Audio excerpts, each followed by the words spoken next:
Hi, I'm Camilla Cox. I'm a Senior Corporate Affairs Advisor here at Wilson Asset Management. And today for Buy, Hold, Sell, I'm with Will Liu, Anna Milne and Sam Koch. We'll get straight into it. Sam, we see the cement trucks all around town, green and gold. Boral, buy, hold or sell? Boral's a hold for us. Vic Bansal, the new CEO, is doing a great job there turning around the business.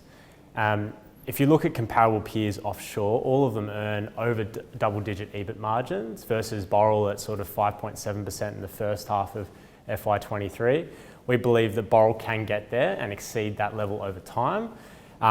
It's a hold for us on valuation grounds. $4.5 billion market cap. If you take $1 billion of property off that, it's sort of trading around 10 to 12 times EBIT in line with the rest of the sector on a fully recovered earnings basis. So from our perspective, valuation, it's a hold, but strong turnaround story. Will, there's been so much talk about generative AI. Is Adobe the way to play it? Yes, we think it is. Adobe is a buy. So Adobe is a diversified software player. Its core businesses are in the digital media and digital experience segments. So some of its well-known products, Photoshop, Premiere, Acrobat. Our view is that we think it's a really great business model. They have market leadership positions across the industries that they operate in, and this gives them strong pricing power. This also gives them ability to capture an increasing percentage of the value that they generate for its customers. So it's got a strong track record of long-term compound earnings. We think generative AI will be a significant monetization opportunity through new user acquisition, retention of current users, and the cross-sell of soft content packages. Their generative AI product, Adobe Firefly, one of its key differentiators is that it uses licensed and out-of-copyright content, and that's a significant competitive advantage for its corporate clientele. So Adobe is a buy.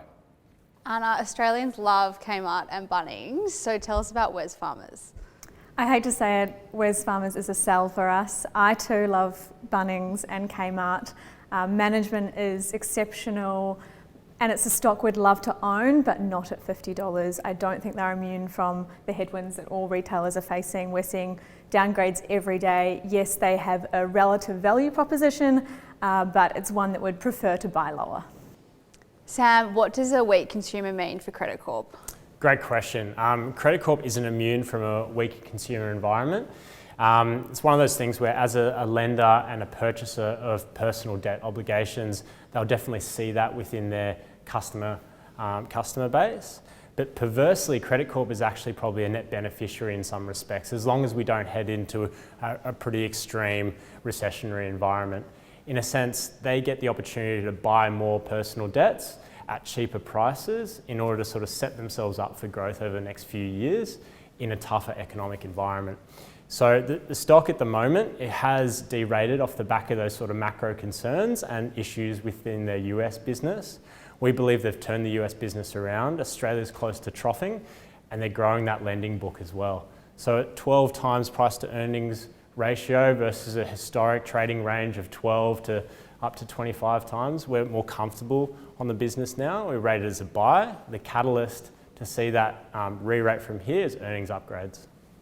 Will, Apple, biggest company in the world, they've had a really strong year, but are they a buy at the moment? No, Apple is a sell. So undeniably, Apple is one of the world's biggest, best companies. They have a great product, great brand, and loyal customer base. But at the same time, we don't think Apple is immune from a consumer slowdown. And so the market perception is that it's trading at 29 times price to earnings. It's over a 50% premium to the S&P 500. That's in contrary to some of our recent channel checks, which suggest that iPhone sales, Mac sales are slowing. So at the end of the day, it's still a consumer discretionary business. At 29 times, it's much too expensive for us, and we see better risk-reward opportunities elsewhere. You don't love the new Vision product? It's a bit expensive for me, Sam. Anna, there's been a lot of debate about China's recovery slowing. So where does that leave BHP?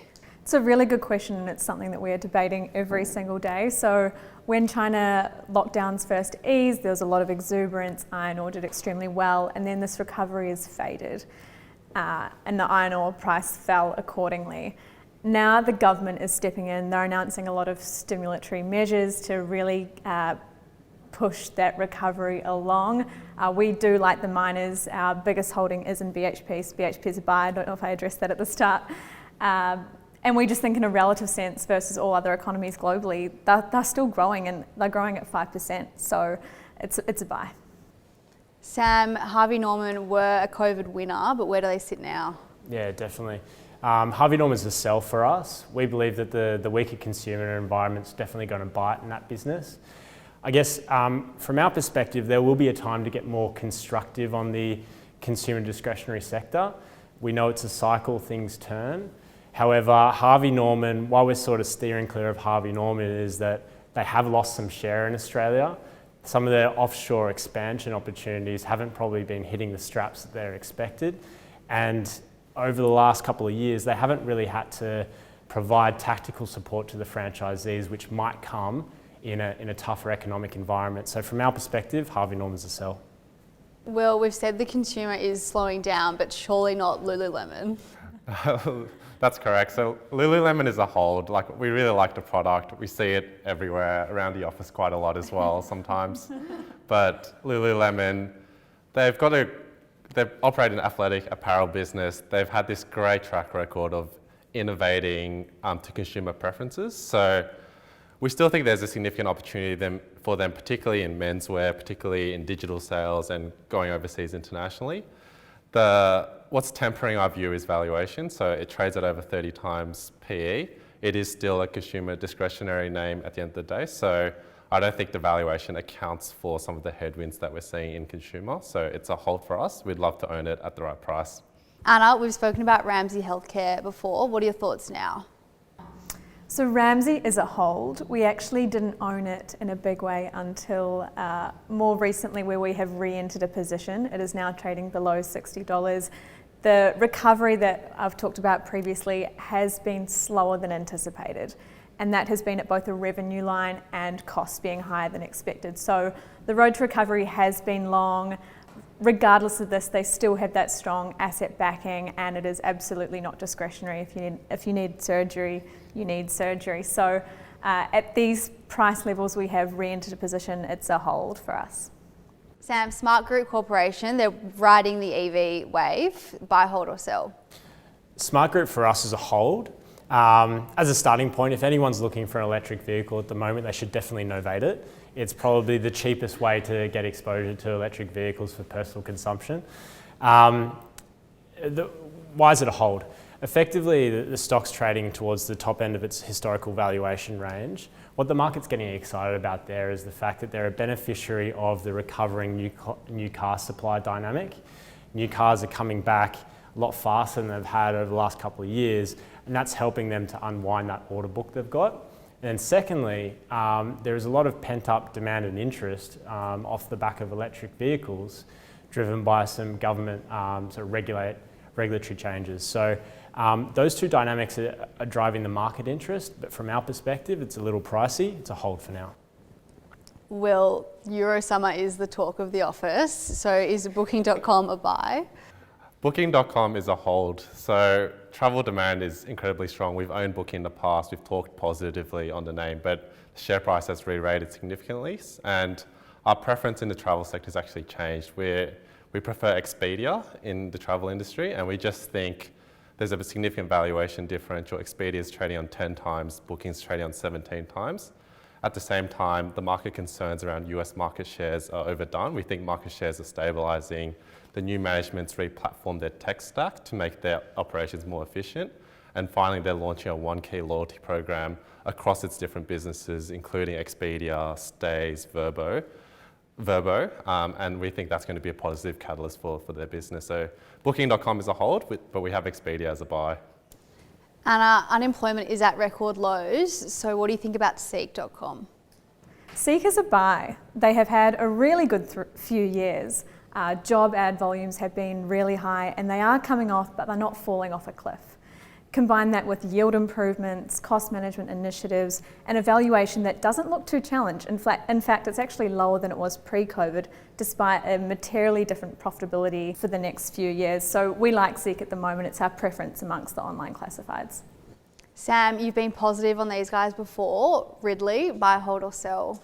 Ridley is a buy from our perspective. Yes, we have been positive on the stock for a while. The management team there have been executing remarkably well.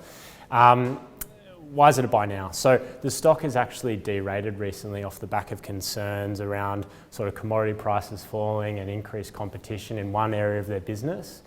From our perspective, what the market's missing is that the business is extremely diversified, has multiple earnings growth levers that they can pull, and they can continue growing above consensus expectations.